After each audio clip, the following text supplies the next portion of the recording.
The House of Cardanus. They're the most prestigious family of the sword in the Arcadia Empire. Think of them as a massive military powerhouse that keeps the entire empire standing. They've got 7 different knight orders, and each one is as strong as a small country's entire army. The direct descendants are called golden dragons because they're all born with golden hair and eyes. Legend says they've actually got the blood of dragons flowing through their veins. Young dragons gather here to awaken that power and prove they're worthy of the name.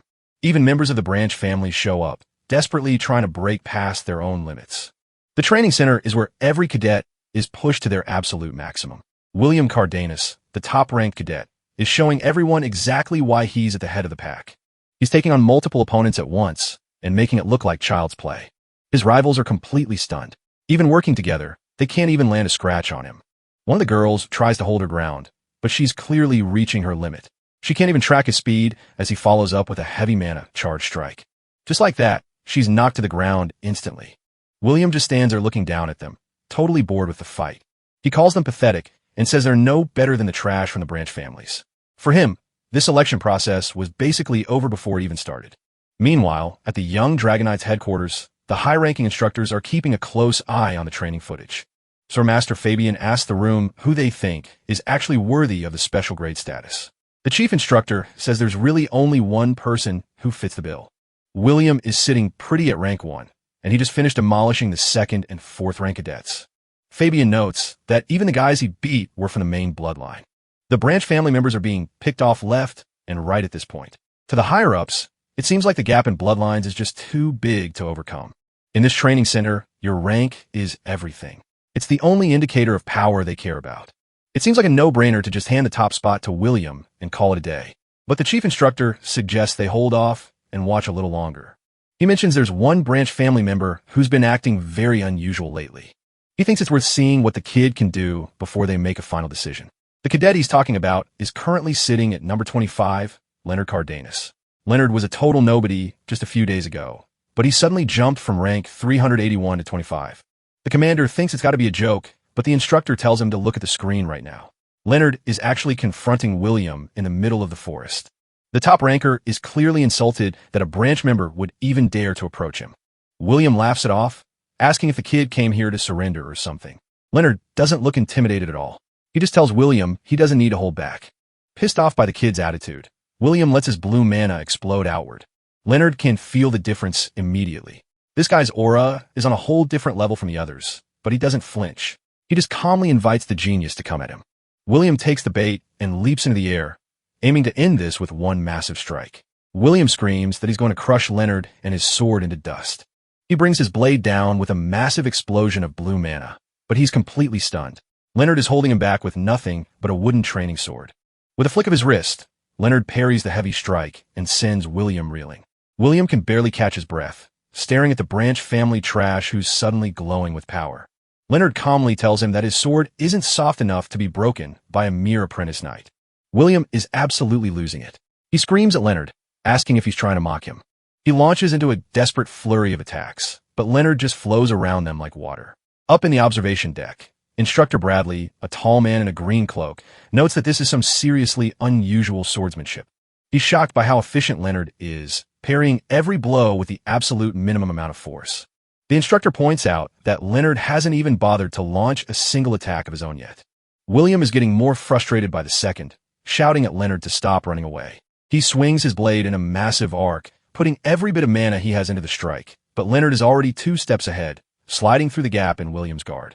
William slams his sword into the ground, but Leonard is long gone, appearing right behind him. Pushed to his limit, William's eyes go wild as he charges his blade with even more blue energy. Leonard doesn't wait. He moves in a flash, his wooden sword becoming a blur of motion. He slides past another strike, moving with a grace that William just can't match. Leonard actually gives him a bit of credit, admitting that his raw power is pretty impressive. That just makes William angrier. He snaps back that Leonard has a big mouth for someone who's just been running. He screams at Leonard to stop playing around and fight him seriously. Leonard watches him carefully, noting that William's combat judgment actually isn't that bad. But to Leonard, there's still something big missing from William's style. Leonard moves with the kind of refined instincts you only get from surviving countless life and death situations. He looks at the genius and realizes that William has already reached the absolute limit of his current self. The cadets watching from the sidelines are losing their minds. They can't believe rank 25 is holding his own. To them, it feels like Leonard is a completely different person than he was just a few days ago. Leonard moves again, and this time he's too fast for anyone to follow. William panics. He's completely lost track of where Leonard went. He screams in pure frustration, unable to believe he's being toyed with by a branch member. Suddenly, Leonard is right in his ear, calmly telling the number one that he's already lost. A massive wave of golden energy sweeps through the forest as Leonard delivers a final, decisive strike. William is sent flying through the air, coughing up blood as he crashes into the dirt. Leonard stands over him, thinking about how this would have been impossible for his old self. But now, his memories are back. The memories of his past life as Run, the silver-haired man once hailed as the world's greatest sword emperor. Run, a man who gave his whole life to the sword. He reached a point where he could split the sky and level mountains with a single swing. But even that wasn't enough for him. He challenged the heavenly demon to a duel to prove his strength. The fight raged on for days without a winner in sight. They were pushing way past what any normal human could handle, moving at impossible speeds. The destruction was so massive, it actually changed the map of the region. And as for how it ended, well, it wasn't the victory he expected. On a ruined battlefield under a blood-red moon, the legendary Sword Emperor finally fell. Rin couldn't wrap his head around it. His technique was supposed to be flawless, but he couldn't even land a single scratch on his opponent. The heavenly demon just smirked and told him the reason was simple. He didn't even know the basics. All those years of training, and he'd missed the most important foundation of the sword. That failure to master the fundamentals finally proved to be fatal.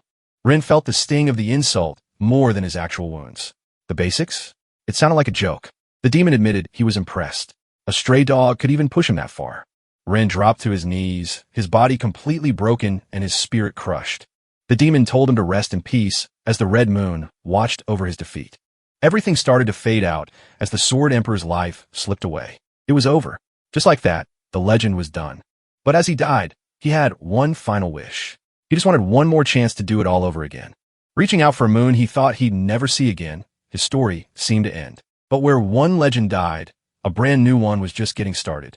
Somewhere far away, under a clear blue moon, some cadets are panicking because they think they just killed a classmate. Suddenly, Leonard Cardenas gasps for air, coming back from the brink with start. He looks at his hands, trying to shake off what he thinks was just a vivid dream. The bullies standing over him are actually disappointed he's still breathing. Leonard stares at them, feeling a strange and powerful change in his body.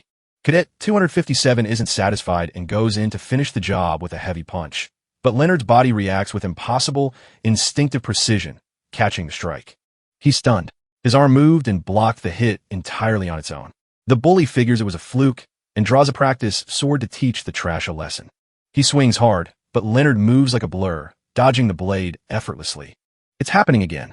His body is moving way faster than his mind can process. He flows through the air, making every attack look like it's moving in slow motion. Leonard steps in and lands a counterstrike before the guy can even blink. The bully hits the dirt. Leonard just stands over him, perfectly calm. The other lackeys are losing their minds. This cadet shouldn't be able to move like this.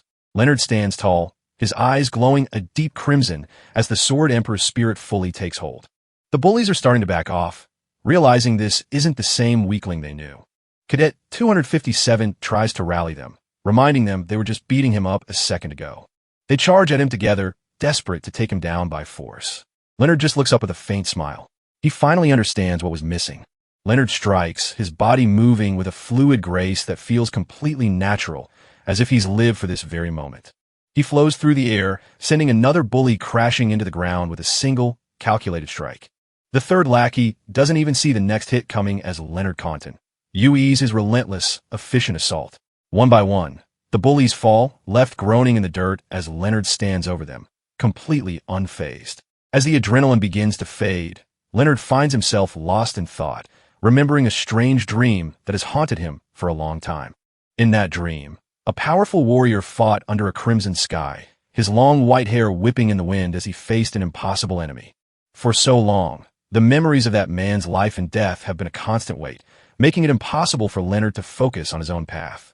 But now, standing on this field, the truth is finally becoming clear to him. It's almost impossible to believe, yet there's no other explanation. He finally realizes the truth. He's the reincarnation of Run, the legendary sword emperor from another world. Even with the evidence right in front of him, the reality of being reborn is a lot to take in. But the moment he tries to flex his power, his body protests. His arms are already screaming from just a few seconds of high-level swordplay. His current form is weak and fragile, a result of the reckless and inefficient way he's been training until now. He stares at his trembling hands, a cold determination settling in his eyes. Things are going to be very different from now on. With the memories and techniques of his past life to guide him, Leonard vows to become stronger than anyone else in this new world. Rin may have failed to reach the absolute peak in his first life, but as Leonard Cardenas, he knows he can finally achieve it. He'll use every resource at his disposal to surpass his previous self and become a sword emperor like no other. Meanwhile, inside the prestigious Cardenas Training Center, the news of the encounter is already starting to spread. Cadet 5 reports that the 3 injured students are completely out of commission and won't be able to participate in the upcoming field training. The most shocking part is that all 3 were taken down by a single person, a student who was supposedly at the very bottom of the ranks. William Cardenas, the elite of the family, is intrigued. He asked for the numbers of the 3 who were beaten. His interest clearly piqued. The cadet reports that Leonard student 381 took them all down in an instant, despite them being much higher ranked than him. William's expression remains calm, but a dangerous spark of curiosity lights up in his eyes as he listens to the details of the fight. He draws a blade that crackles with blue lightning, warning the cadet to watch his mouth. He won't let some trash student shake his confidence.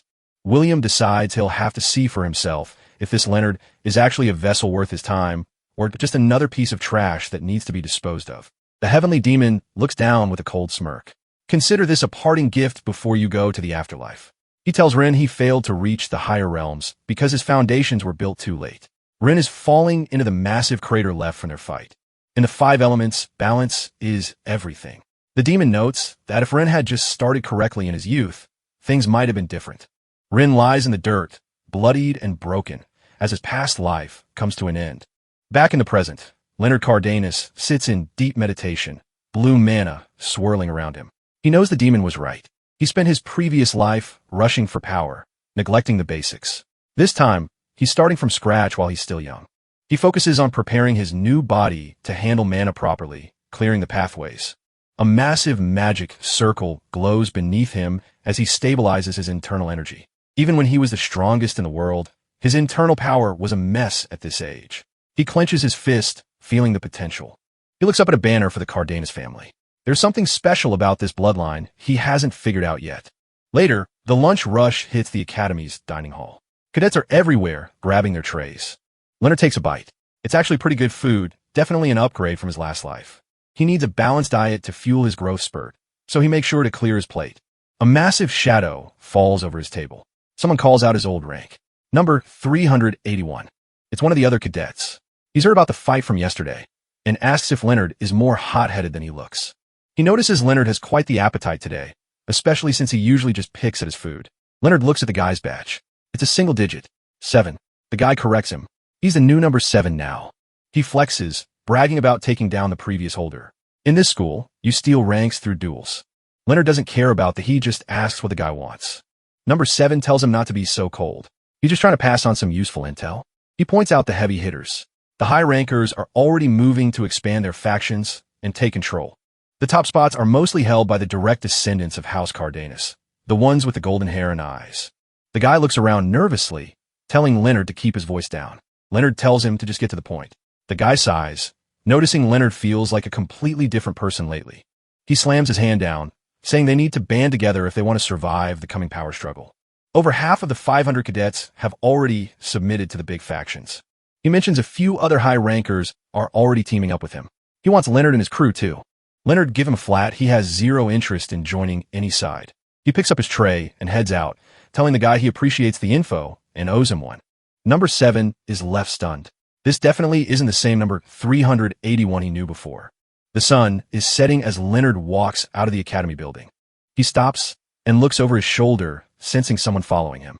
Do you have business with me? A pair of boots stops right behind. A voice tells him they definitely do. 2 cadets with wooden swords are blocking his path. One of them, with a bandage on his face, shouts that number 1 is calling for him. Apparently, the top student took an interest after Leonard snubbed number 7's invitation. Leonard just turns his back on them. It's all a bit too professional for a bunch of kids playing power games. He tells them to get lost. He's not interested in their little club. The guy snaps. He calls Leonard a bottom feeder and charges with his sword raised. He lunges across the open space, aiming to take Leonard down from behind.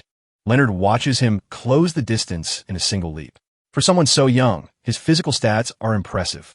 The sword comes down, but Leonard buys flair. He's already seen through the move. The guy is losing it. He can't wrap his head around how Leonard just blocked a blade with his bare hands. Leonard didn't just block it. He shattered the practice sword into pieces. The attacker is frozen, realizing he's way out of his league. As the cadet stumbles back, Leonard stays perfectly calm. He starts thinking there might be something special hidden in the Cardenas bloodline after all. He looks the guy dead in the eye and asks if he really wants to keep the cadet is sweating bullets, but his pride won't let him back down. Fine, then I'll give you exactly what you want, Leonard says. He lunges forward, and the poor guy's life flashes before his eyes. High above in the academy, a mysterious figure watches from a window. He's impressed, noting how Leonard completely toyed with his opponent. The observer is a masked guy in a blue cloak. He wonders if Leonard was just hiding his true strength all this time. He's not a spy, so what's his deal? Suddenly, he flinches. He wonders if Leonard actually spotted him from all the way down there.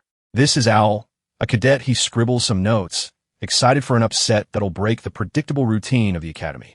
Leonard walks away from the bodies on the ground. He started at rank 381, but he's already moved up to number 98. This guy is in a total panic, apologizing as he scrambles to follow an order from the number 1 student.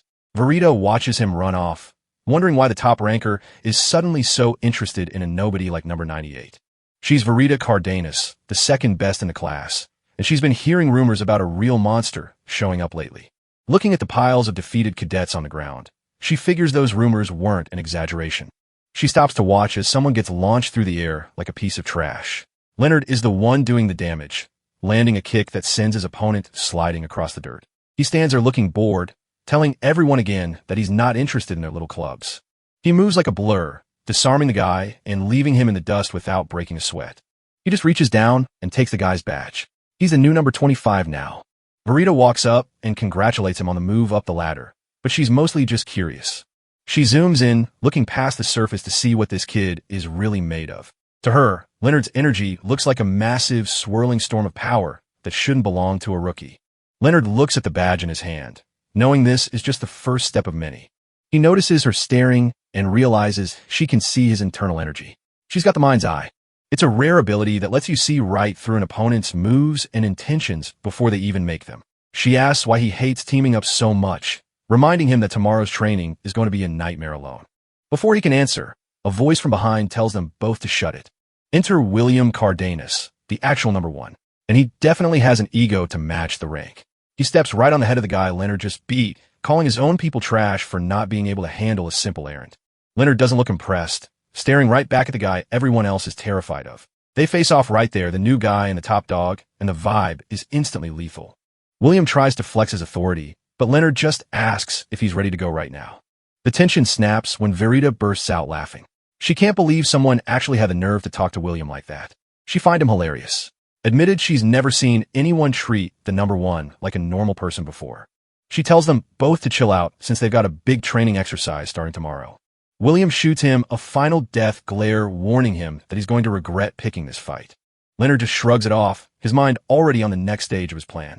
He knows the higher-ups use his training to build their own factions, but he's playing a different game.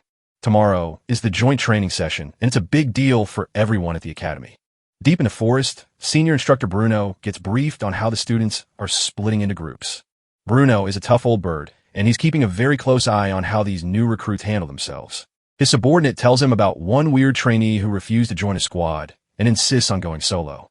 The whole exercise is going down in the massive forest of Cardenas, which is basically a giant playground for monsters. As expected, most of the kids have grouped up around the top 4 students to keep themselves safe. Squad A is the biggest by far, filled with everyone who wants to hide behind William's power. Verita leads Squad B, attracting the students who actually want to lead her with a brain. Squad C is the commoner group, the guys who don't have a fancy name but still want to prove they belong. Squad D is the strategy group, led by number 4 and focusing on tactics instead of just brute force. Squad E is the island of misfit toys, basically everyone who got rejected from the other groups.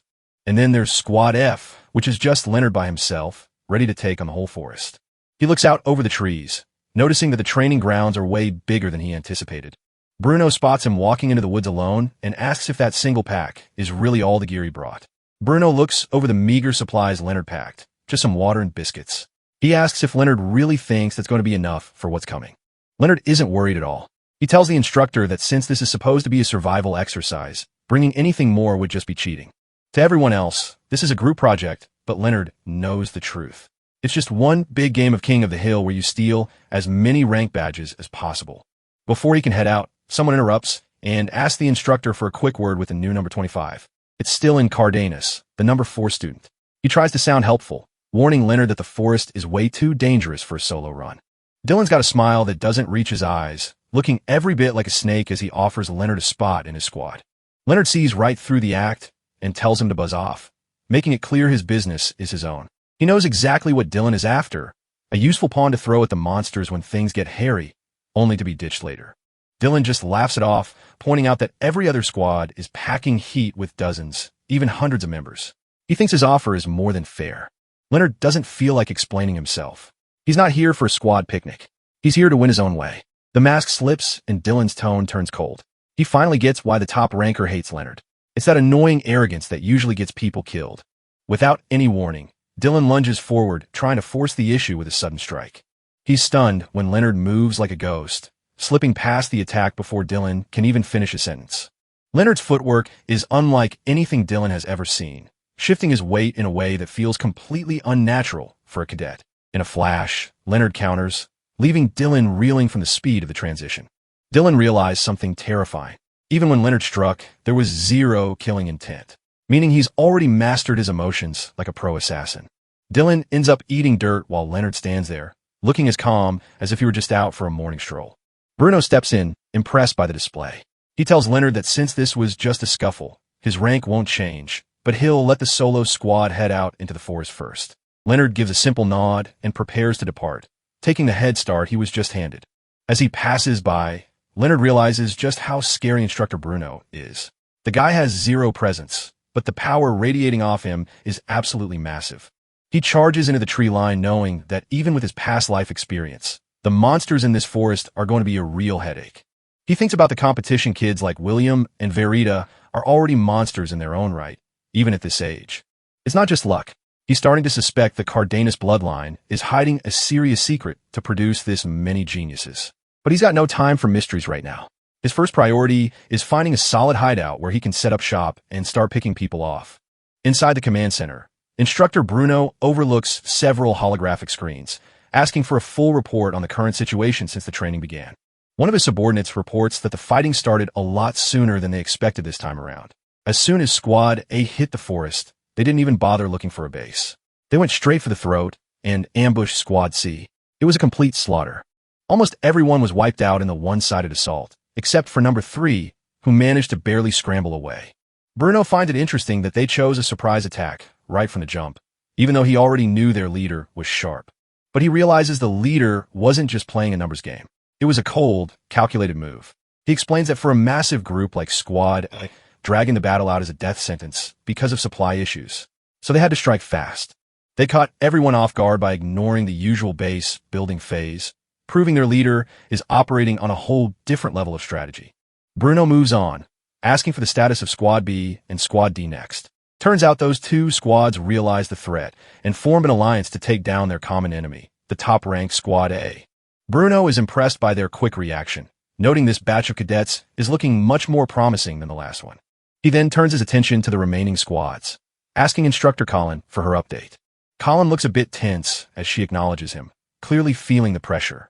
She starts by saying Squad he hasn't really done much since they picked their leader, but then she pauses. When it comes to Leonard Cardenas, Cadet 25 from Squad F, she honestly doesn't even know where to start. Out in the field, Colin watches from the shadows of the forest as Leonard stands alone in front of a mysterious cave. She's completely thrown off when he suddenly speaks up. Even for an instructor, her presence masking is supposed to be top tier. Leonard turns his head slightly, calmly telling her he has a question he needs answered. Colin realizes her cover is totally blown. The kid knew exactly where she was the whole time. She steps out from the trees with her arms crossed, telling number 25 to go ahead and ask whatever he wants. Leonard gestures toward the cave, saying he wants to use it for his camp, but he can see it's already occupied. He wants to know if the beast hiding inside is one of the ones tamed by House Cardenas. Right then, a massive blue wolf lunges out of the darkness, snarling with its claws dug into the dirt. Colin confirms it's a dire wolf trained by the family, so it's technically safe, but she knows no single cadet should be able to take it on. She gets a little smirk, thinking she'll just watch and see if Leonard is all talk or if she'll actually have to bail him out. She tells him she doesn't care what he does to it. If he wins, he can use it as a bed for all she's concerned. But she adds the caveat that he has to actually defeat the thing first. The wolf leaps through the air with terrifying speed, aiming right for him. Leonard doesn't even flinch, thinking the beast has decent reflexes for a pet as he gets ready to counter. He decides he might as well go easy on it since the spot is just too good of a campsite to pass up. The wolf bares its fangs, its eyes glowing with a feral energy. It lets out a fierce howl, releasing a wave of pressure that shakes the ground. Leonard feels the sudden surge of bloodlust and wonders if the creature has completely lost its mind.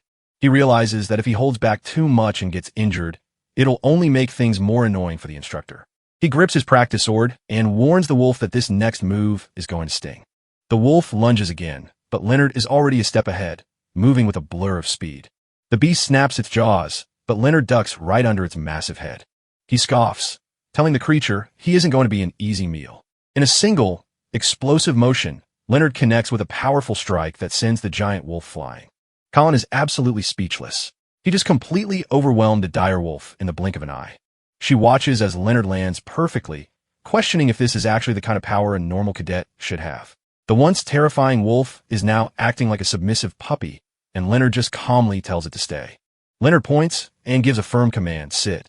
He follows up with roll over, and a massive dire wolf immediately flops onto its back, tongue out, acting like a giant puppy. He holds out his hand and says paw, and the creature obediently offers its giant clawed paw with sparkles surrounding the moment. Turning to instructor Colin, Leonard asks if he can bring the wolf along for the training, since it seems to have taken quite a liking to him. Colin is sweating, processing the fact that someone with his insane strength just tamed a dire wolf, a feat that makes his request a very difficult one to handle. She eventually relents, admitting that his taming success is undeniable proof of his ability. So, she'll permit it, but only under certain conditions. The wolf is strictly forbidden from participating in any combat. It can only be used for travel or scouting missions. Leonard notes that was his plan from the start anyway. She adds one final warning for him to make sure it doesn't harm any other cadets. As he walks away, leaving a trail of dust, Leonard glances back with a sharp look in his crimson eyes, thinking to himself that this new asset will be incredibly useful. He gives the wolf a command to go out and find some food for them. As they reach a fork in the path, Leonard decides they should split up for now. He tells the wolf to also bring back anything interesting it finds besides just food. The dire wolf takes off like a blue streak, leaving Leonard behind. Elsewhere in the forest, a terrified cadet sits on the ground, calling someone a monster as he looks up in fear. Standing over a group of defeated cadets is William Cardenas, looking absolutely disdainful as he calls them pathetic trash who shouldn't carry the family bloodline. He reaches into his pocket to stuff another badge away, complaining that he's completely out of room for any more. With a cold glare, William tells the defeated cadet that if they ever cross paths again, he'll personally see to it that they're disqualified from the academy. The cadet can only watch him leave, thinking in despair that even if their entire squad attacked together, they wouldn't be able to lay a finger on him. The leader of Squad A, clutching his chest and covered in bruises, feels like they're nothing more than easy prey in this forest. His squad members look to him for what to do next, and he admits they got lucky this time, but one more attack from another squad will be the end of them. He tries to rally his remaining teammates, telling them to pull themselves together so they can at least go look for some food. Suddenly, the ground shakes with a massive thud, and the squad freezes in sheer terror. The leader looks up, sweating, as he realizes they've just become prey for something even worse. A massive, monstrous brown bear towers over him, its eyes glowing with a feral hunger. Just as the bear is about to strike, Leonard drops from the sky like a comet, landing right on top of the beast's head. With a single heavy blow, he slams his fist into the monster's skull, sending out a shockwave of energy. The giant beast crashes to the ground, out cold, while Leonard stands calmly on its back. The Squad I leader is stunned, immediately recognizing the boy as number 25. Cadet 438 is livid, calling Leonard a cold-blooded bastard for stepping in on their hunt. It turns out he's actually mad because that bear was supposed to be their food for the next few days. Leonard just keeps walking, casually asking if everyone's still in one piece. The guy can barely process the question, staring back in total disbelief. Leonard stops and asks again, making sure they're actually okay. As he turns to leave, the cadet shouts out, asking if he's planning to steal their badges too. Leonard looks back over his shoulder, explaining he only showed up because things looked dicey. He tells them he's here for training, not some game of points. He can find his own food. He offers a bit of parting advice. If they want to win, they should probably pick their battles better. The cadet stands there stunned, finally admitting out loud that he owes Leonard one. He thanks Leonard for keeping them from getting kicked out of the exam. Leonard admits he didn't really mean for it to go down like that. Suddenly, something catches their eye in the brush. Glowing blue eyes pierce through the shadows. A massive blue wolf steps out, carrying another cadet in its jaws like a chew toy. While the others freak out, Leonard just looks the beast in the eye and tells it to sit. Surprisingly, the wolf actually listens, dropping the girl right at their feet. It's Cadet 3, and she looks like she's been through hell. The guy recognizes her immediately. She's a powerhouse, and seeing her like this is terrifying. He looks from the mangled girl to the happy wolf, realizing Leonard is definitely the scariest thing in these woods. Leonard notes how deep the wounds are, wondering if a monster or a top-ranked cadet did this. He checks in with the guy again, asking if he's still worried about getting eliminated. Leonard gestures to the dead bear, telling them to take that for food instead of trying to loot the girl. He tells them not to get too hung up on the numbers on their badges. With that, Leonard heads off into the forest with his new giant pet in tow. Later that night, the girl finally blinks her eyes open, finding herself bandaged up. She looks at her treated wounds, confused about who could have possibly helped her. Leonard's voice asks from the shadows if she's finally awake. She immediately lunges with a kick, but Leonard catches it without even looking up. He tells her she should stop wasting energy and just get some proper rest. She isn't having it, immediately demanding he give back her badge. Leonard just gives her a deadpan look. He reaches over and shows her the badge is still right where it belongs. She softens up a bit, thanking him for the save while admitting she can't lose that badge. Instead of arguing, Leonard just hands her a skewer of freshly roasted meat. He tells her it's only natural to feed a child when they're hungry. While she eats, he asks about her squad and what happened to cause those wounds. She stares into the fire and tells him it wasn't a monster that did it. She explains that right after they set up base, a rival squad completely wiped them out in a surprise attack. It was a total defeat without a real fight, as she blames herself for being a pathetic leader. Leonard realized that fighting in a group is a completely different ballgame from a duel. He thinks about how someone like Reincarnated could easily crush a group of youngsters with a bit of tactical knowledge. Leonard asks point blank if number 1 was the one who did that to her arm. As meat crackles over the fire, she admits her squad just didn't have the strength to match them. It eats at her that they were taken out before they could even draw their swords. Leonard notes that even after a crushing defeat, her eyes haven't lost their fire. Looking at her, he knows she has the potential to become a truly great warrior. But for now, the situation is grim at this rate. The other squads are going to fall one by one. She wonders if there's any hope in forming an alliance with the remaining groups. Leonard points out that morale is a bigger factor than numbers, and a winning side only gets stronger. He's certain that a simple surprise attack won't work since the enemy is definitely expecting it. Instead, he suggests they target the squad's specific weakness. He explains that the entire group functions around a single person, number 1. Because their leader is so strong, their unity is top-notch. But that's exactly what they'll exploit. The moment that central pillar is removed, the rest of the squad will crumble into a disorganized mess. Leonard can see the thirst for revenge in her eyes, and she doesn't bother denying it. He looks her in the eye and tells her to just put her trust in him. Seeing his confidence, she accepts the plan and asks if she should start calling him her new squad leader. A group of cadets, loaded down with heavy packs, treks through a forest trail. Reincarnated and his right-hand man, Cadet 5, are waiting for them. William's acting like he has all the time in the world, confident that things are going exactly according to plan. He's got that smug look on his face, expecting the results of their little hunt to show up any second. Suddenly, he signals everyone to stop. It's time to get ready for a fight.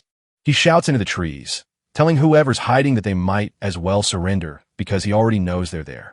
A bunch of birds suddenly fly out of the trees, signaling that someone is finally making their move. A few cadets step out from behind the bushes, wooden swords at the ready. William mocks them, saying the leisurely lion they were hunting has a better nose than he gave them credit for. Then, 2 more show up, a blonde girl with badge number 2 and a guy with badge number 4. William asks if they're more like dogs than lions. He just laughs at them, calling their little ambush attempt pathetic and predictable. He looks down on the girl, wondering how someone as weak as her has the guts to even stand in front of him. But number 2 isn't intimidated. She just smiles back and calls him a complete disgrace to the House of Cardenas. She keeps the insults coming, calling him a showy peacock who's all talk and no bite. That strikes a nerve. William's expression turns nasty as he tells her she's about to find out what real dignity looks like. The two groups clash in a blur of motion. It's total chaos. Everyone's charging in, and number 2 squad is trying to take down William's group in one hit. Cadet 5 tries to keep his side together, shouting for everyone to tighten their formation and hold the line. Wooden swords are flying everywhere as the cadets get into a massive brawl. The blonde girl tries to go toe-to-toe with William, but she realizes pretty quick that his strikes are incredibly heavy. Even with her special eyes that are supposed to read movements, she can't see through his technique at all. William looks bored as he pushes her back effortlessly. He keeps her on the defensive, not giving her a second to breathe. He mocks her, asking if she really came all this way just to show off such useless petty tricks. With one quick move, he slams her down hard. She thinks she sees a chance and lunges for his back. She's sure she's got him, reading the movement of his muscles to time her strike. But halfway through it hits her. The opening he left is just way too obvious. Her eyes go wide as she realizes she walked right into his trap. William counters with a massive blow that sent her flying. He looks down at her, admitting she's at least better than the guy with badge number 4, but she's still way too slow. He leans in, his sword creaking against hers as he overpowers her completely. A close-up of his cold gaze shows he's thinking about someone else, someone like number 25. He finishes her off, leaving her gasping on the ground. William stands over her, telling her to just give up because she was never on his level to begin with. He's ready to declare himself the winner of the entire training exercise. But a voice from the trees stops him, calling his victory a bit too hasty. A new figure walks out of the shadows. It's Reincarnated. He's walking out casually, dragging a defeated Cadet 5 behind him like a sack of laundry. William can't believe his eyes. He's shocked that number 25 is actually there. Leonard drops the unconscious cadet and says he's just returning the favor for what William did to his squad. William starts yelling, saying a trash like Leonard shouldn't even have a squad in the first place. Leonard just stares him down with those piercing red eyes. He admits that, yeah, at the start he didn't have anyone. As William stands there confused, a loud scream echoes through the forest behind him. Leonard points out the battle unfolding below. The lower-ranked cadets, the ones everyone looked down on as worthless, are finally pushing back in their own rebellion. The group is in high spirits cheering for number 25, their unexpected leader. Leonard steps in to interrupt the celebration. The cadets are starstruck seeing both him and number 3 together. Leonard reaches out a hand to the group, proposing an alliance. One of the cadets, number 438, he's worried that they're just a weak squad and will only hold him back. Leonard looks at them firmly. He tells them to stop being so obsessed with the numbers on their shirts. He explains that training is the same for everyone, and those numbers are just labels that don't reflect their real potential. He uses a diagram to show that only a very small number of people ever truly awaken their unique traits. He points to himself and number 3. Even though she's from a branch family, she climbed all the way to the top through pure effort alone. Leonard mentions his own journey, how he crawled up from number 381 to his current rank by his own strength. Number 438 is still in disbelief. To him, the gap in rank exists because they simply aren't strong enough to win. Leonard shouts that the problem isn't their physical strength, but something deeper. He tells the gathered cadets that they lack the courage and the heart to actually believe in themselves. He asks them if they've ever actually resolved to see a challenge through to the very end. He clenches his fist. He tells them that they can win, and he's officially proposing that F Squad and E Squad join forces. Leonard extends his hand again, asking if they'll join him to take down number 1 together. Number 3 raises her wooden sword high. She rallies the crowd, telling them to charge for the sake of the man who believed in them. William looks on in disgust, asking number 3 if she has no shame in joining hands with those beneath her. Number 3 just laughs it off. She tells William that he's the one who needs to be careful, reminding him that number 25 blocked his kick like it was nothing. Leonard stays silent as number 3 continues, pointing out that his movements were far more refined than William's. A close-up of William shows him grit his teeth in a blind rage. He can't stand the idea that his squad's strength is being questioned. In the background, the low-ranked cadets are actually winning, pinning down William's subordinates. Seeing which way the wind is blowing, the girl with badge 2 drops to her knees and asks to join Leonard's squad, 2.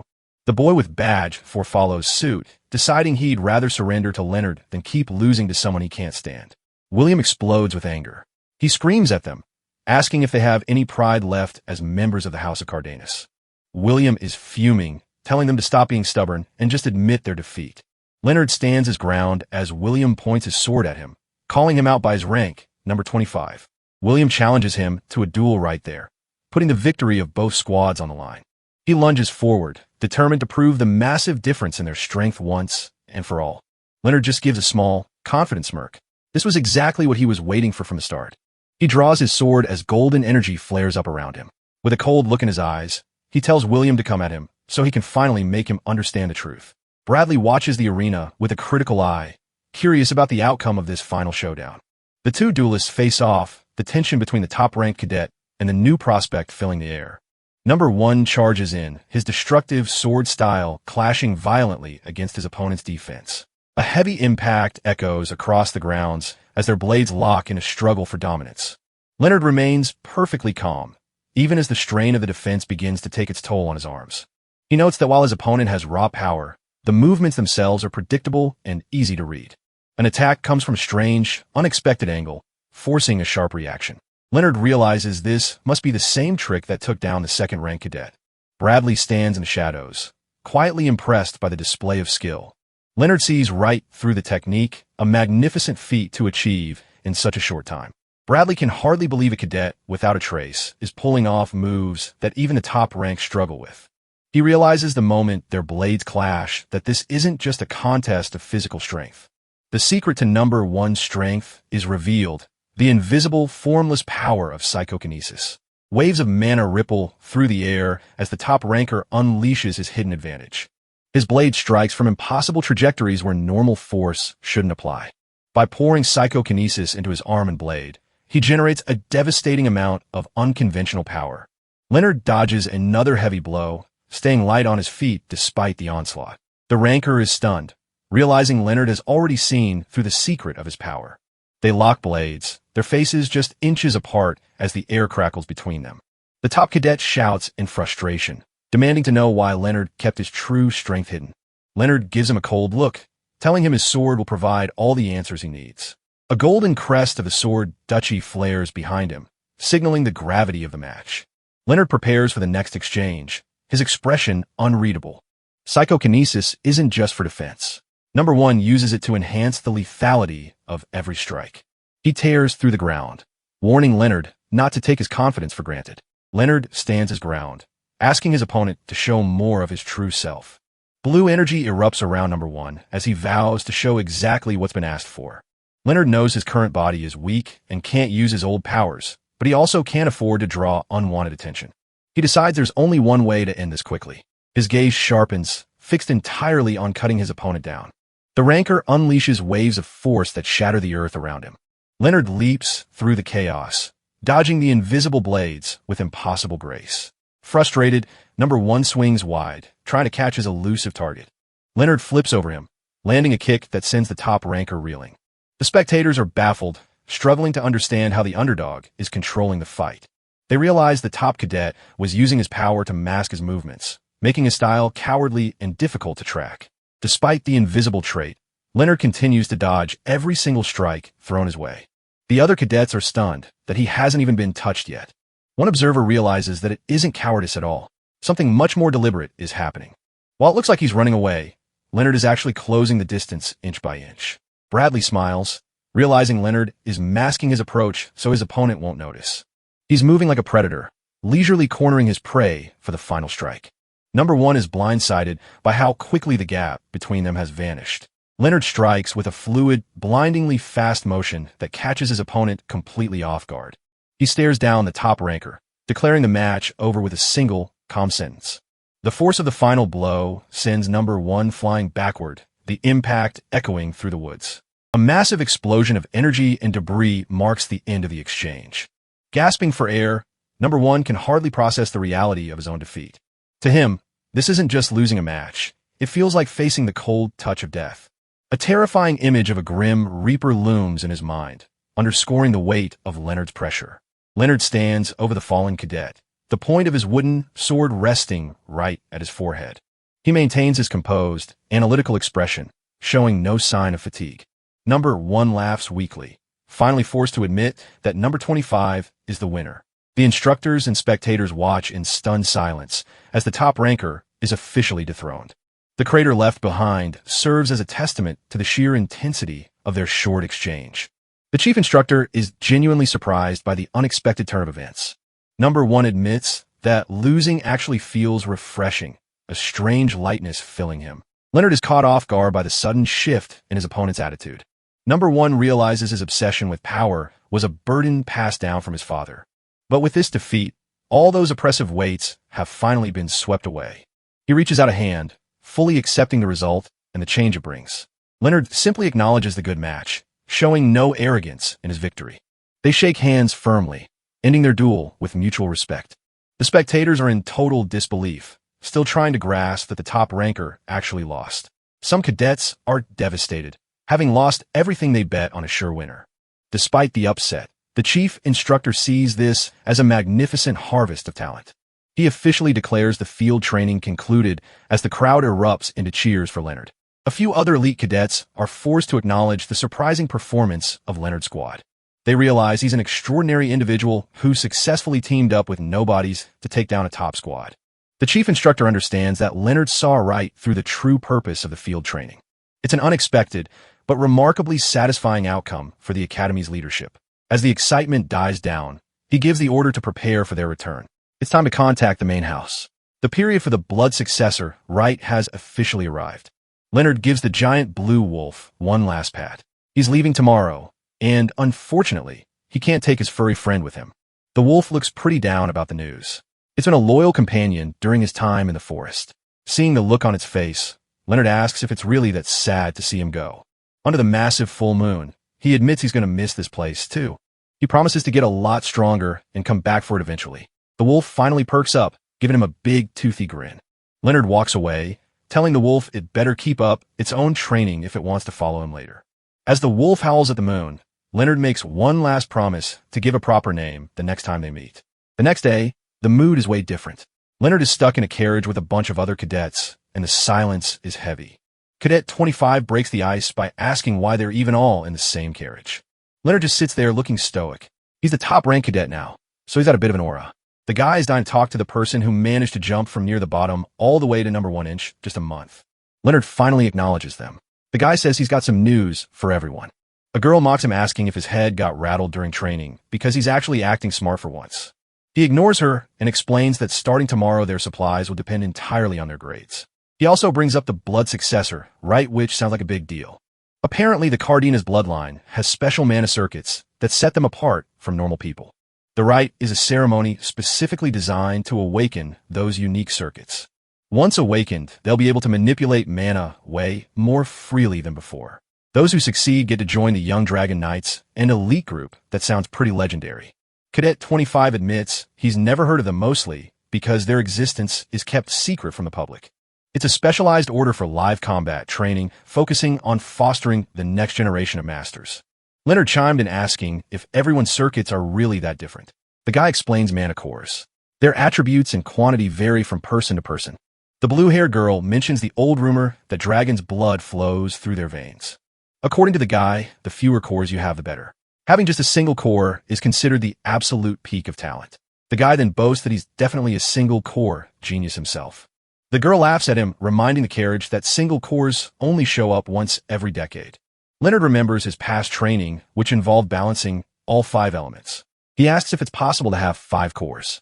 The guy confirms it's called a pentacore, but says it has the worst training efficiency imaginable. The biggest issue is the resource drain. For every extra core, you need double the materials. A chart shows the terrifying scale a quad core takes 16 times the effort of a single one, and a pentacore that requires a staggering 25 times the work. Leonard's face drops. He realizes his past life expertise might actually be a huge hurdle here. The girl tells him not to sweat it. With his combat skills, he probably doesn't even need theory. Leonard considers a different angle. If someone actually managed to train all 5, wouldn't they be the strongest? The guy continues to brag about his own core, while the others just wish he'd shut up. But then, the reveal happens. Everyone is shocked to see the result. Leonard is a pentacore. He walks away, while the other cadets whisper about his supposedly terrible luck. Leonard can't believe it. He stood out for all the wrong reasons this time. He goes back to training, moving so fast his form becomes a complete blur. Watching from the shadows, someone is amazed that he can already manifest a sword at such a young age. Commander Fabian steps out of the shadows. He's already heard the rumors about the boy who used to be ranked at the very bottom. He looks at Leonard and admits that seeing a kid this skilled at such a young age is genuinely impressive. What really blows him away is that Leonard reached this level of technical perfection without even tapping into his chi. Leonard calmly explains his philosophy, that true martial arts aren't just about energy, but are forged in the heart and honed by the body. Fabian takes a second to process that. It's a pretty bold statement for a cadet to make. Then, the commander just loses it, bursting into a loud, booming laugh that echoes through the room. He likes the kid's attitude. He's willing to overlook any exaggerated rumors if the boy has this much fire in him. Formally introducing himself, Fabian reveals he's a sword master, and he swears on his position to stand by his evaluation of the boy. He officially recognizes Leonard as a candidate for the special grade, promising him the treatment that comes with the title. His subordinate is completely losing his mind in the background, reminding Fabian that Leonard was just confirmed as a Pentecore. Fabian isn't having any of it. He yells that the number of cores shouldn't define someone's potential. He tells Leonard to ignore the haters and focus on investing in his own talent to the absolute limit. To get him started, Fabian hands over a dimensional bag, already stuffed to the brim with supplies. On top of the gear, Leonard gets a special privilege. He's allowed to pick his own training ground instead of being assigned one. Fabian points toward a series of glowing doors, each leading to a different high-level training environment. He leaves the decision entirely up to Leonard, giving him total control over his next move. Leonard doesn't hesitate. He asks for the one place with training resources that actually matches current skill level. Fabian grins, liking the ambition. He explains that true masters are born from the path of carnage, not easy practice. He points to a specific door and tells Leonard his destination, Carabogo's Island, the most remote spot in the Empire. It's a brutal wilderness where even veteran knights have been known to snap under the pressure.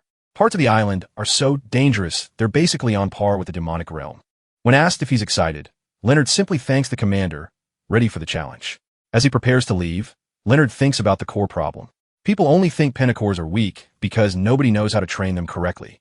He knows the secret. The 5 elements are meant to be a single, unified flow, creating power in a realm of its own. This isn't a setback for him. It's the perfect chance to blow past everything he achieved in his past life.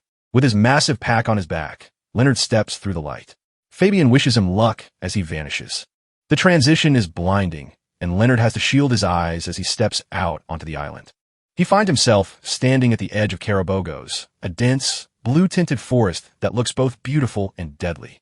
Suddenly, a voice from behind startles him. A man has managed to sneak up without making a sound. It's Bradley. He's impressed by Leonard's own stealth, noting he didn't hear a single footstep from the famous cadet everyone's been talking about. Bradley introduces himself as a senior knight of the Basilisk Squad. He's the one overseeing operations here in Carabogos. He tells Leonard it's time to move. The kid hasn't met the rest of the group yet, so they're heading elsewhere for now. Bradley explains that everyone here is an apprentice knight, even if they're technically the same rank. He tells Leonard to show his seniors some respect, but he adds that there's no need to be intimidated. A rule prevents seniors from messing with any first-year rookies, so he's safe for now. The schedule is simple, 6 months of protection followed by 6 months of pure training. After that, Leonard is responsible for his own mess. Bradley mentions he's even prepared a place for him to sleep. It's special grade treatment, likely because of Leonard's high status. They arrive at a room already stocked with the essentials. Bradley hands it over and tells him it's his for the duration. The rest is up to Leonard. As long as he has spirit stones, he can get pretty much anything he needs in this place. That covers the basics. Bradley checks to see if the kid has any actual questions before he leads him to it. Leonard wants to know the real difference between the protection period and the training period. During protection, Bradley supports all his activities. During training, he only steps in to make sure no one else lays a hand on him. Leonard asks if there are any rules against killing or serious injuries. Bradley's answer is firm. Killing is strictly forbidden. Leonard has one last question. What's the actual value of the resources he was given? Bradley tells him to just take a look for himself. The bag is loaded with 3,000 spirit stones and 100 elixirs for every attribute. It's an absurd amount of loot for a single person. Bradley watches him, thinking Leonard must have really impressed the commander. Even direct descendants rarely get this kind of support. Leonard asks what spirit stones actually are. They're mana infused or is used to gradually expand a person's mana capacity. Bradley says this many stones could help a regular guy reach the 10th stage. Leonard is confused. He's never heard of these stages before. The knight realizes he needs to explain the local ranking system. He starts with how to tell a practitioner's power level. Martial artists in this world are split into 5 major realms, each with 10 minor stages. Crossing a realm brings you closer to being a true master. The first is the body tempering realm.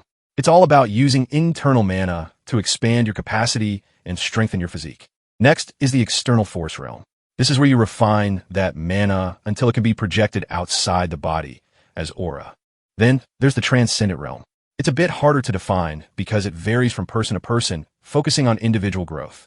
The fourth is the demigod realm, a state where the mind transcends physical limits to project an inner image into reality. And the fifth? That's where you surpass humanity entirely and reach literal godhood. Leonard listens intently from his mat. It's called the divine transformation realm. Its legendary status. Bradley gets a bit emotional, noting that nobody besides their ancestor, Cardanus, has ever actually reached it. He snaps at the idea that it's just a myth. If the progenitor hadn't slain the dragon, everyone would still be living as slaves. He calms down and finishes the it's time for the real training to begin in earnest. The first step is mana cultivation. Bradley tells him to use those resources to beef up his body and expand his mana capacity. Then he just walks out, telling Leonard to do his best. Leonard is left a bit stunned by the sudden exit. He sits there for a second, wondering if that was really all the instruction he was going to get. He looks down at the scattered spirit stones. Absorption, huh? Seems simple enough for a start. Leonard notices the ambient mana in the room is surprisingly thick. He figures he could probably train just by soaking it in while walking around. If that's the case, he's in luck. He clenches his fist, ready to test the waters. He already mastered this whole absorption process in his past life, so this should be a total breeze. He starts the process, and mana begins to surge through his arm with incredible, even he's surprised by the speed. In just a few hours, he's already hit the third stage. At this rate, he could probably reach the fifth before the day is even over. He flops back onto the floor. His memories from his previous life are making this training almost too easy. But then he stops himself.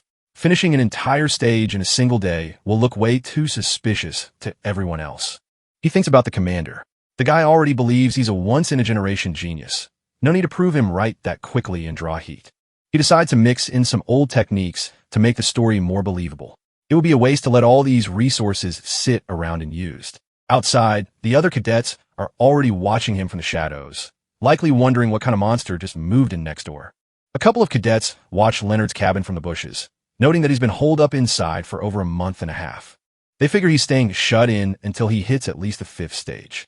If he wants to survive around here, that's the bare minimum requirement. Leonard finally steps out into the fresh air, looking a bit worn out from his long seclusion. He decides he's done with the wooden training tools. It's time to ask Bradley for a real sword. He tracks down the senior knight and makes his request. Bradley is skeptical, wondering why a rookie needs a real blade so soon. Bradley warns him that just because he's gotten a little stronger, it doesn't mean he should start getting ahead of himself. Instead of arguing, Leonard throws a punch into the air, sending a massive shockwave that shatters the rocks behind him. Bradley stands there in silence, taking in a sudden display of raw power. He admits the growth is remarkable. Reaching the third stage in just 1 month is pretty much unheard of for a Penacor. But then Bradley's aura shifts, turning dark and oppressive as he prepares to remind the kid who's boss. He looms over Leonard with a terrifying presence, warning the apprentice not to forget his place. Just as quickly, the tension snaps. Bradley lightens up and hands over a real sword, telling the kid not to look so frightened. He offers some parting stay safe and don't do anything reckless. Leonard takes the blade with a respectful thanks. Bradley had to catch, though. If Leonard loses the sword, he's going to be paying him back in spirit stones. He holds up a crystal with a smirk, making sure the kid understands the debt he's just taken on. With that settled, Bradley turns and walks off, telling Leonard to keep working hard. Now that he's finally armed with a real blade, Leonard pulls out a map to plan his next move. He spots a location marked with a skull and decides that's exactly where he needs to head. Deep in a forest of remnants, a pack of goblins waits in the shadows for their next victim to wander in. In the dark woods, a group of green monsters lurks. These are hobgoblins, currently sitting at a rank of E2. Leonard walks calmly through the carnage. No matter how clean the cut, you can never quite hide the metallic stench of fresh blood. He swings his blade with chilling precision, telling the beasts he's doing them a favor by putting them out of their misery. As they die, their mana crystallizes into spirit stones. Leonard reaches out to claim his prize from the dirt. He's gathered about 100 low-grade stones in a single, it's a decent haul, but it's not enough to satisfy him. The forest is full of nothing but E-rank small fry, and they aren't helping him grow fast enough. Suddenly, he catches a new scent. It's different from the others, heavy and predatory. Could it be a gnoll? The creature isn't even trying to hide its presence. It's bold, clearly viewing Leonard as nothing more than a snack. Leonard draws his sword, a calm look on his face. The beast is making a fatal mistake by underestimating him. The wolf-like monster growls, its eyes glowing with a murderous intent as it prepares to lunge. It attacks with a massive axe, the force of the swing shattering the ground and kicking up clouds of dust. Leonard slides back effortlessly. He tells the stupid mutt to stop all the useless yapping. He can feel the raw power behind the attack just by shifting its trajectory. This thing is surprisingly strong. He leaps away from another heavy strike. If the hits are this big, his best bet is to just dodge everything. Something is wrong. The strength is far beyond anything he was taught about a normal Gnoll's capabilities. Usually, a standard goblin is rank E1, and their evolved hobgoblin counterparts are E2. A normal Gnoll is supposed to be a ranked E1. It's rare for a monster to evolve more than once, but it happens. Leonard stares down his opponent. This beast definitely doesn't look like a simple D1 to him. He identifies it as an Adno, a dangerous D3 rank creature. It's exactly the kind of challenge he's been looking for. A slight smile plays on his lips. He hasn't had a chance for training this good in a long time. His eyes glow with a sharp red light as he prepares to get serious. It's time to see what this thing can really do. He moves like a ghost, weaving through a flurry of blue energy trails as the monster swings wildly. He pivots on one foot, dodging a reckless attack with inches to spare. He knows a hit like that would barely leave a scratch. He gets in close, Diadno's massive frame towering over him as its axe misses once again. The monster slams its weapon into the ground, burying the axe head deep in the cracked earth. Leonard watches its clumsy movements. At the end of the day, it's just a beast relying on pure brute strength. He spins his blade, drawing a wide circle through the air as he positions himself for the final blow. A single powerful strike connects with the monster's neck, sending blood spraying into the air. The beast falls. Leonard stands over the corpse, genuinely surprised by the loot it leaves behind. A mid-grade spirit stone. Finding one of these in the forest of remnants is huge. It's worth 100 low-grade ones. He looks at the dying monster. Fighting guys like this should help his internal energy grow a whole lot faster. He sheaths his sword and starts to walk away. It's no wonder the regular apprentice knights are too scared to come near this place. Later, Leonard sits cross-legged in deep meditation, mana swirling around him in a cold blue mist. He checks his progress and is shocked to find he's already reached the 10th stage of the body refining realm. This is bad. If the word gets out that a Pentacore like him broke through this fast, it's going to cause some serious trouble. He needs to find a way to keep getting stronger and gathering resources without making such a huge scene. 3 months go by. Outside his training shed, footsteps crunch on the gravel as someone approaches. A group of cadets is hanging around the entrance. One of them is complaining about having to check on him every single day. The senior cadet tells him to suck it up. They need to be the good seniors he meets first to get on his good side. In a powerful house like Cardenas, connections are the best weapon you can have. A handshake here means everything. He points toward the door, noting that Leonard is the undisputed number one, and even the commander has an eye on him. He gives Hayden a hard shove toward the door. It's time for the blonde cadet to go in and introduce himself. Hayden stands outside the hut with a bucket of fresh fish, calling out to the newbie inside. He warns him that he won't make any if he doesn't stop to eat properly. He peeks through a gap in the wooden boards, wondering if the kid has actually kicked the bucket. Since there's not a single sound coming from inside, he decides it's time to head back. Inside, Leonard watches them go. He's surprised to find that his seniors are actually being quite decent, and he finally understands why they've been snooping around. His crimson eyes glow in the darkness as he tracks there from his spot behind the door. He could clearly see every detail of their faces through the cracks. He knows that if he stays as Leonard, his training results will be too much of a shock. But if he can pass himself off as a veteran who's been here for 10 years, no one will bat an eye. He settles into a meditative stance to prepare his next. It's been a long time since he last used this specific trick, but he figures it's worth a shot. He initiates the reverse application art, a technique that uses mana to reshape his facial muscles, and back in his prime, as the Sword Emperor, he never had to bother with such disguises. A faint energy surrounds his hands as the transformation takes hold. He's confident that this will be enough to keep the others from noticing anything suspicious. As his features shift, he thinks back to the boy he just saw. He remembers the name Hayden and prepares to step out as a disguised veteran. 3 months have passed, and Leonard's ended up in the foggy depths of the Bone Mountain Swamp. He's moving like a ghost through the brush, sticking to the #1 rule of survival. Always erase your presence. This place is a nightmare, crawling with poisonous creatures that are experts at staying hidden. Just beneath the surface of the muck, lizard men are lying in wait for him to let his guard down. A typical lizard man is a C-rank threat, making them even more dangerous than the abnormal cases he's faced before. One lunges out of the swamp, but Leonard is already midair, preparing his strike. He brings his blade down with surgical precision, carving right through the beast. The kill is clean, but Leonard worries he might have made enough noise to wake up something bigger.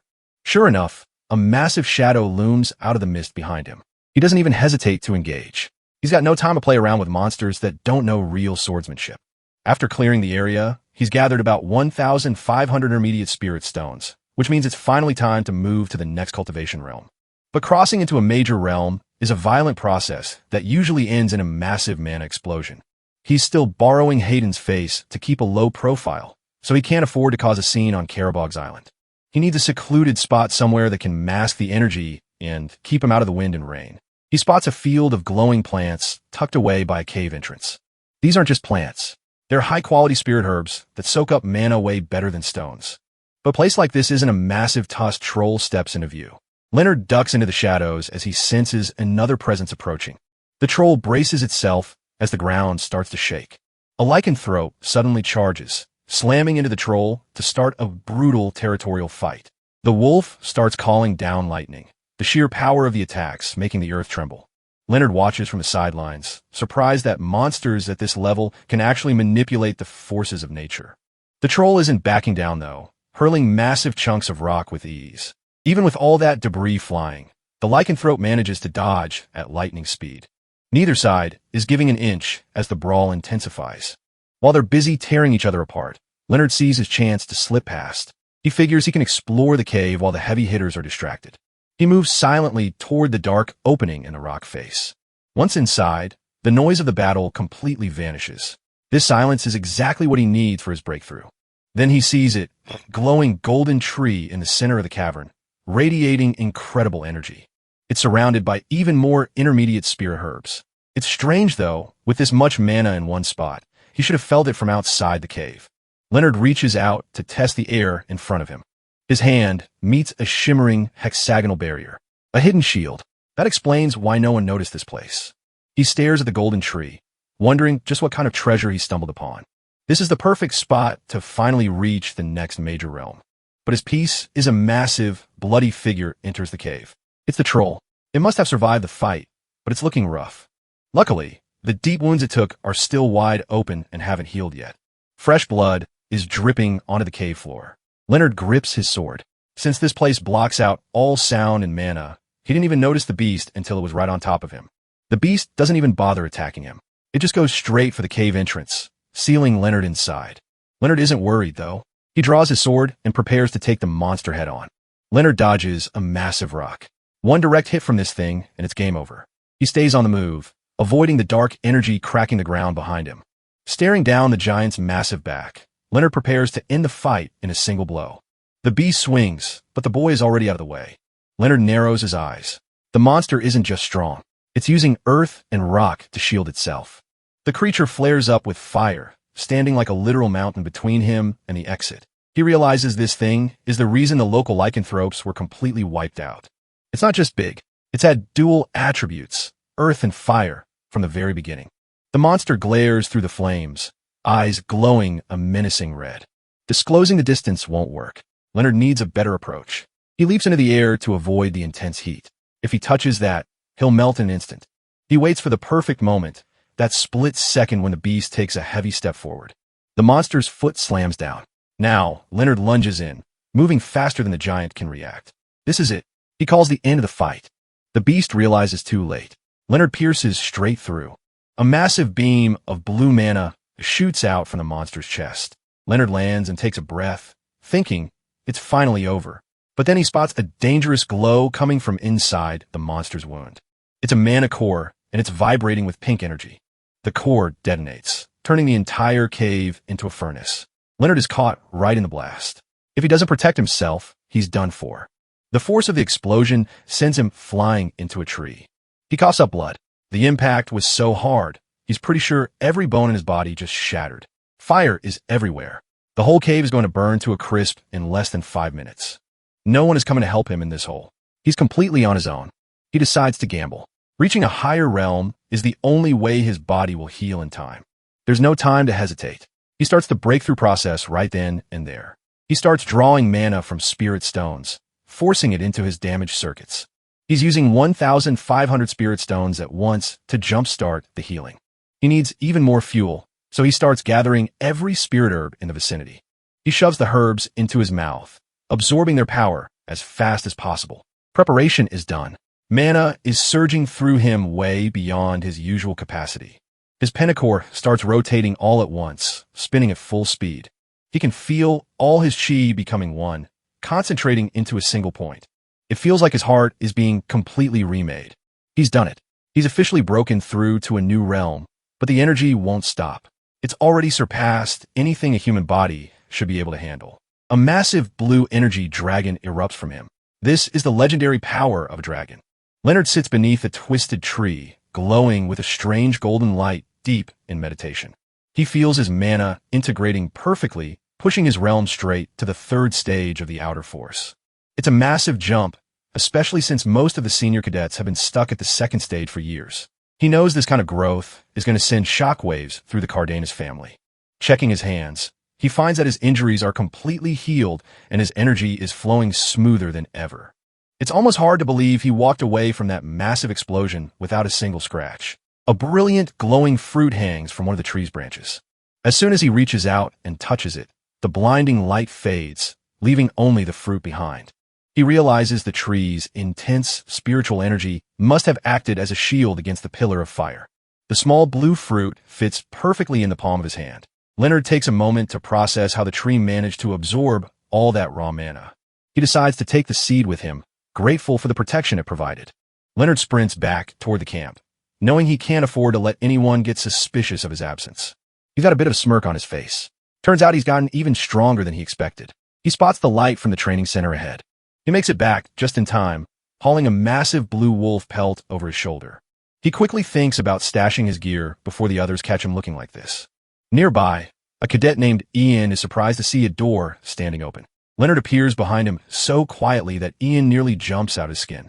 Leonard introduces himself calmly, while Ian tries to catch his breath. Ian mentions he's hit a wall in his training and asks Leonard if he'd be up for a spar. Leonard agrees immediately, which seems to catch the other guy off guard.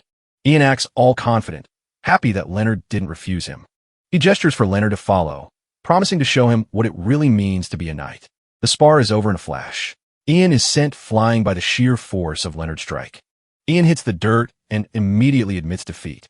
A blonde cadet named Hayden watches from the side, sweating as he realizes Leonard isn't just some beginner. Hayden steps in and ignites his practice sword with fire mana. Ian shouts at him, wondering why the hell he's using real mana in a practice session. Leonard is fine, but his hand is smoking from the impact. The other cadets rush over to check on him.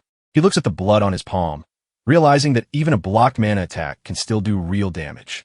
It's a clear lesson that swordsmanship isn't everything when magic is involved. Ian is visibly worried and asks why Leonard isn't angry about getting hurt. But Leonard is actually grateful he's learning a lot from these exchanges. He holds his sword out, genuinely looking forward to their next match. A little while later, Ian shows up in full gear, saying they have to cancel the spar. Leonard steps out, wondering what all the commotion is about. Ian tells him there was a massive explosion near the swamp that has everyone on edge. The rumors are flying that a lycanthrope and a troll got into a vicious turf war. They found the troll burned to death and the wolf's body completely mangled. The high-ranking knights are already at the site, surveying the mess Leonard actually caused. Ian tells him to just stay back and rest, since he's clearly not ready for real combat yet. Ian turns to Leonard, mentioning he's got something special for him. He drops a bundle of 5 decent-looking swords on the ground, noting that Leonard had managed to break a few during their sparring sessions. Ian gives him a thumbs up and a grin, telling him not to forget about his old buddy once he becomes a famous knight. Leonard promises he won't, thanking him as he stands by the wooden door of his quarters. As Ian heads out, he warns Leonard to stay put today, since most of the guards will be distracted with training at the swamp. Leonard takes the advice, realizing that causing a scene now would only turn into a massive headache. He watches as the light of the explosion continues to ripple in the distance, knowing everyone is looking the wrong way. Draped in a dark hooded cloak, he realizes this distraction is actually the perfect opportunity for him to make a move. He watches the columns of knights marching away, knowing that running into them while using a fake identity would just create more chaos. He decides to keep the lycanthrope skin on for now, even if it is a little uncomfortable. With everyone clustered in one area, Leonard finally has the freedom to move without being watched.